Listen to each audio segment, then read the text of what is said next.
Alright, so seeing as how I got a bunch of just lovely comments, just really logical stuff, really honest stuff, honest attempts at argumentation, just a bunch of them, and they still keep coming in on my last video.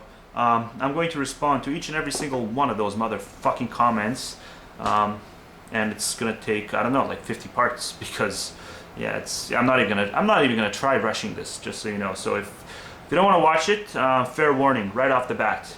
It's going to be drawn out, and I'm going to go off on all sorts of tangents, because I've just had so much stuff boiling over in my head, because these comments can be attacked from just so many. I mean, you really need to be exposed. And this Islam stuff has been, it's just really been awakening, and just a huge awakening. I mean, I've been arguing in comment sections with people for a year and a half on YouTube alone.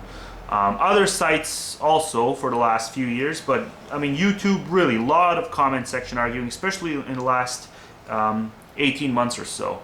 And I've never once had anyone mark a single comment of mine as spam. But as soon as I started with this fucking goddamn Islam topic, and shortly after some sort of moderate Muslim comes in and posts this spam, I noticed all my comments turned to spam. Usually after some Muslim account frequents my comment section. So, it's just bullshit.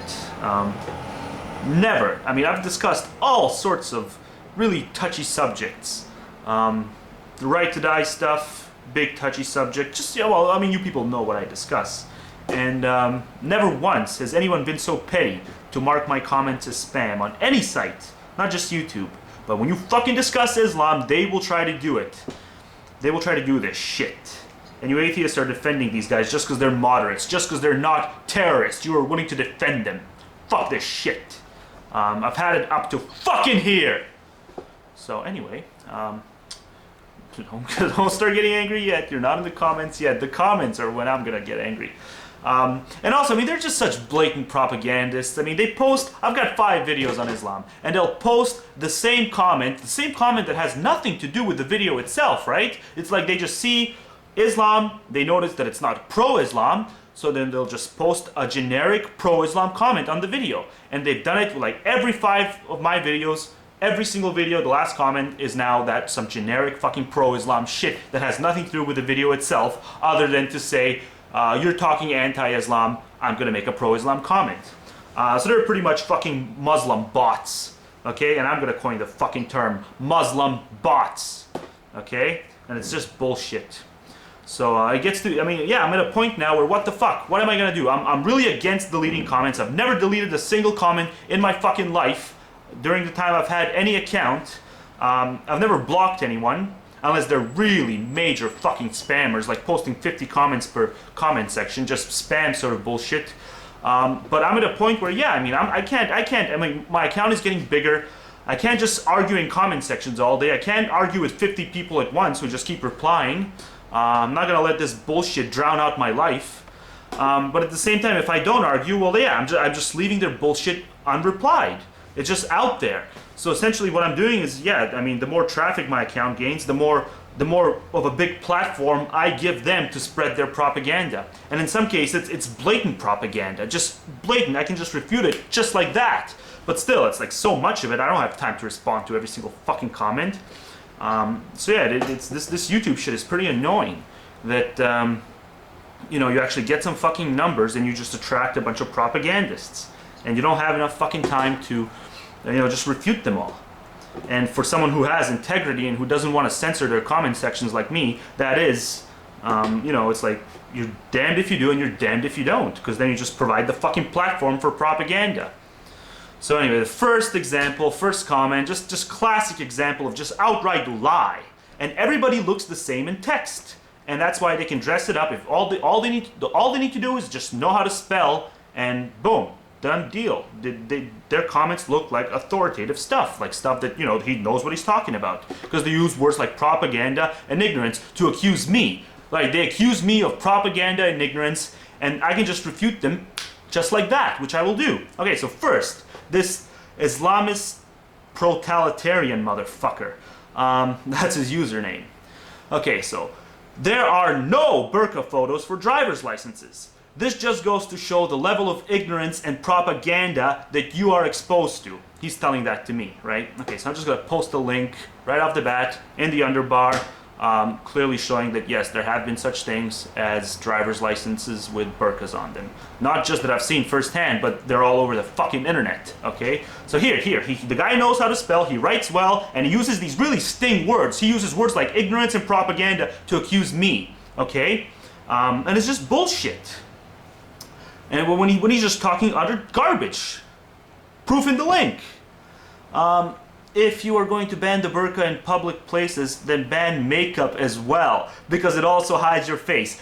Makeup. So makeup hides your face beyond recognition the way burqa does. 99.99999% of people who wear makeup can be recognized, okay? They're not deemed unrecognizable the way they are when they completely cover their face with a fucking piece of clothing, okay? So it's in no way anywhere near mask level, okay? Makeup in 99.999% of cases. And I'd say even the people who pile on just a crap load of makeup, you can still recognize them. But for the sake of the argument, that 0.0001% of makeup, which renders you beyond recognizable to the point where, yeah, people don't know who you are. Well, in those cases, yeah, banks should refuse service to them.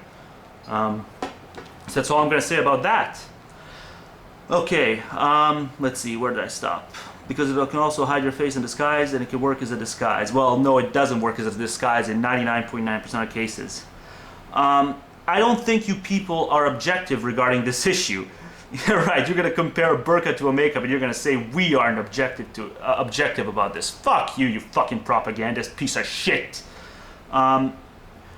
Because you are singling out Muslim women.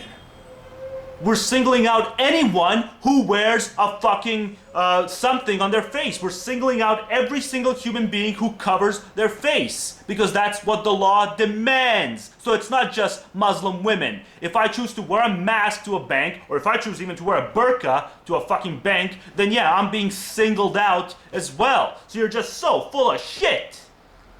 Besides, you don't have a right to demand what kind of clothing a Muslim woman should wear. Peace.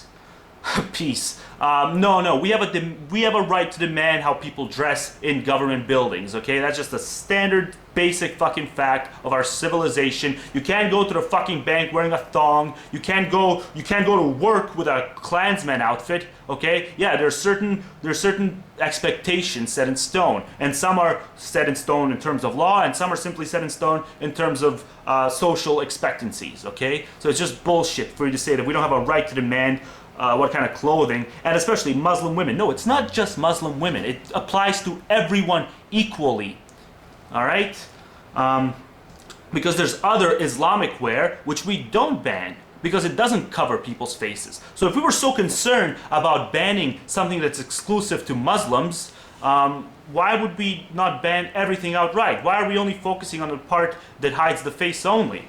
Because we're concerned with the fact that it's a hiding of a person's identity. You fucking propagandist piece of shit. Okay, second comment. Oh, okay, so I like this guy, Graccio. He does good tribute videos, so I don't mean to be hostile to every single comment. Just because I'm hostile to certain comments doesn't mean I'm going to be, he made a good comment. So he says, good points made here, but I have to disagree on one thing. I'd argue that if the hijackers understood anything of Islam, they'd be fully expecting snakes in the grave after spending the night before in a strip club and such. Okay, so 3 counter arguments to this point. Number 1, martyrdom in Islam renders everything else useless. So it doesn't matter what you do. If you go out in a martyrdom jihad type thing, yeah, you're safe bet for the 72 virgins. That's just a fact. Argument number 2, I mean, we know theist minds. We know how they can bend and twist everything to their advantage when it's, convenient for them. That's why you have so many Republicans that go around praising Jesus, even though Jesus was clearly a socialist, but still they make it somehow work in their mind. So unless you want to believe that every single, heavy-ass, free-market Puritan conservative actually doesn't really believe in Jesus and Jesus' message just because there's some inconsistencies there, which I don't buy for a single second, then yeah, this argument also fails, because they do make it all sort of work in their heads. That's how fucking, that's how big of a snake mindset they have. where they will listen to someone like Jesus preach about spreading the wealth and all that sort of shit, and then they'll call, you know, taxation theft or something. So it's an inconsistency, but they can make it all work. And you know, the third thing I wanted to point out is, yeah, I mean, if you read their manifestos and stuff like that, they clearly were under, you know, they were possessed by religious fervor, and their private diaries and such, which, I mean, if it's a private diary, then why would they feel the need to lie? I mean, okay, I guess with manifestos you could say, okay, so they just did it to create this pretense of a religious purpose, but in reality, you know, they didn't give a shit about the religious idea. Okay, but I'm just saying, when you look at their diaries, they clearly were. I mean, these are things that are meant to be private. Nobody else was meant to see it except for them, and yet it still had, you know, an element of religious fervor. And fuck, only 2 comments. 11 minutes and only 2 comments. Fucking